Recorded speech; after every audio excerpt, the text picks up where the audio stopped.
Professor Correa, and today I'm going to teach you the conjugation of certain irregular verbs in the preterit. I'm going to classify these conjugations in two groups. The very first group of verbs share something in common. Let's take a look at which are these verbs. Ir, ser, dar, and ver. What these verbs have in common is that none of these verbs will require accents like we do with regular verbs in the preterit. Let's take a look. The verbs ir and ser, they both share the same conjugation. How do we distinguish which verb is which? Well, we look at the context. The sentence will tell us which verb is being used. But first, let's take a look at how to conjugate them. Fui, fuiste, fue. Fuimos, fuisteis, fueron. Ir or ser. Let's take a look at some examples. José fue a Barcelona. El viaje fue divertido. How do we know which verb we are using?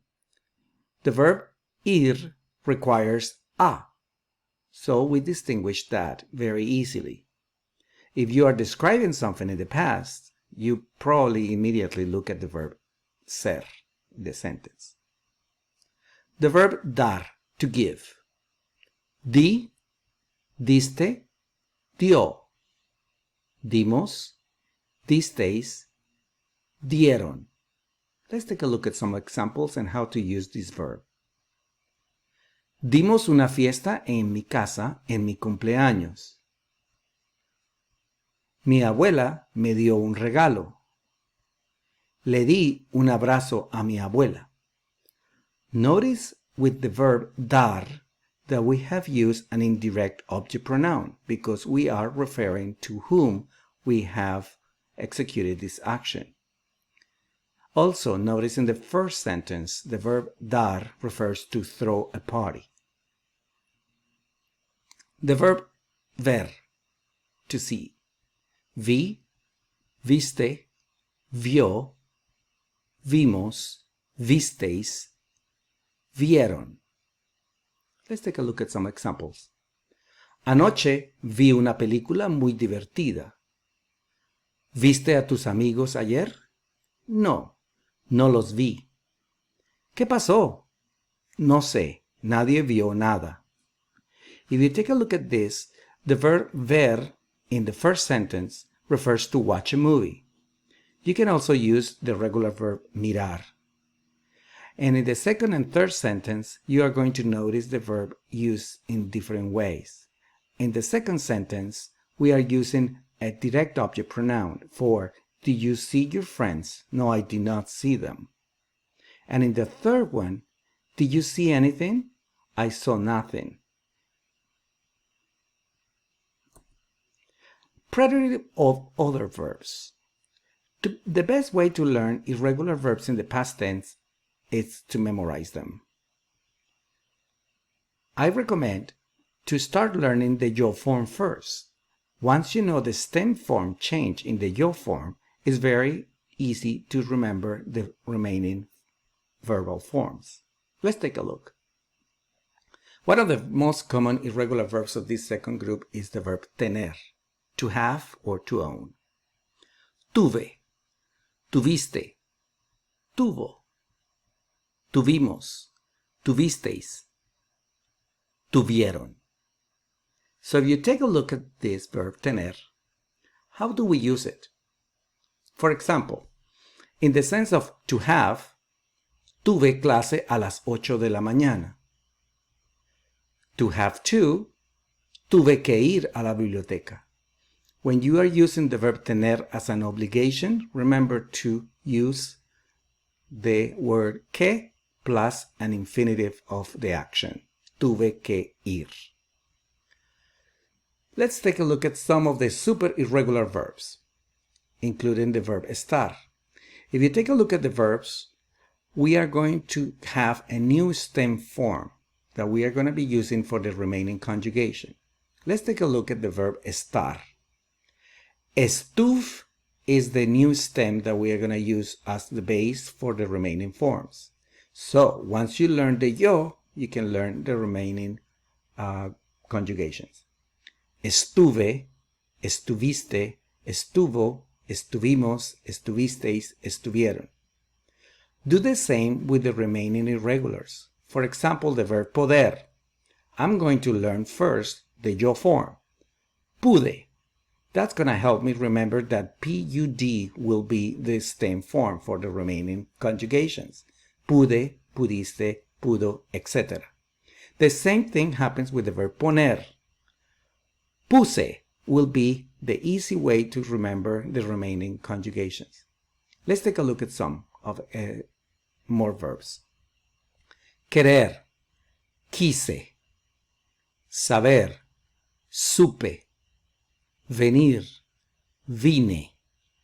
Again, pay close attention to the remaining endings so you can use the same endings of any preterite form, but simply keep in mind the new stem change form. Decir, dije, traer, traje, conducir, conduje, traducir, traduje. But first, take a look at how we conjugate the third form of the plural. If you notice, unlike all the regular verbs in the preterite, we are going to lose the I. The I letter in the ellos form will be disappearing in this conjugation. So we are going to say dijeron instead of dijeron. Trajeron, condujeron, tradujeron. So pay close attention to these verbs that have a J in the stem form, because in the third form, in the plural, we'll lose the I. Let's take a look at the verb hacer. Hacer is a verb that in Spanish has two meanings. It could be to do or to make. Depends on how you want to use it. Let's learn how to conjugate it in the past. Hice, hiciste, hizo, hicimos, hicisteis, hicieron. If you take a look, the third person in singular has a particular change in the conjugation. Hizo. The pronunciation is still like the hice, but it will be with a Z. Some of the uses of hacer. Pay attention. How to use this verb. If you are asking a question in Spanish like ¿Qué hiciste ayer? What did you do yesterday? You do not use this verb in your answer. Rather, you give a full answer with another verb of action. Ayer fui a la universidad y asistí a clase. However, if you ask the same question, ¿Qué hiciste para el almuerzo? You are not asking what did you do, but rather what did you make for lunch. Hice una ensalada. So if you're going to use hice in the answer, make sure that you are meaning that you make something. Haber is an irregular verb. Can only be used or conjugated in the third person singular to represent like there is, there are, like we do in Spanish in present tense. Hay varios libros en la mesa. There are some books on the table. In the preterite, the form will be hubo. Example, hubo una tormenta anoche. When you use hubo, make sure that you are referring to something that there was and no longer exists. So let's take a look at what to remember in this particular conjugation. Irregular verbs need to be memorized. The yo form is the easiest way to remember, so please keep in mind that it's the first form you're going to memorize, so we can use this one as the base for the remaining conjugations.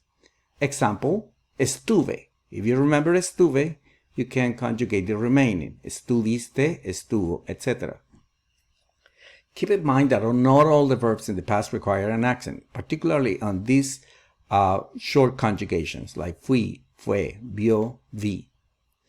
The verb hacer in the third person requires extra attention. Remember, él hizo. The spelling is different in the he, she, usted form. Unlike most verbs in the third person irregular in the past, some verbs lose the I, like in hieron. So this is the last part that you need to be aware of. Ellos dijeron, ellas trajeron, ustedes tradujeron, ellos condujeron. Thank you.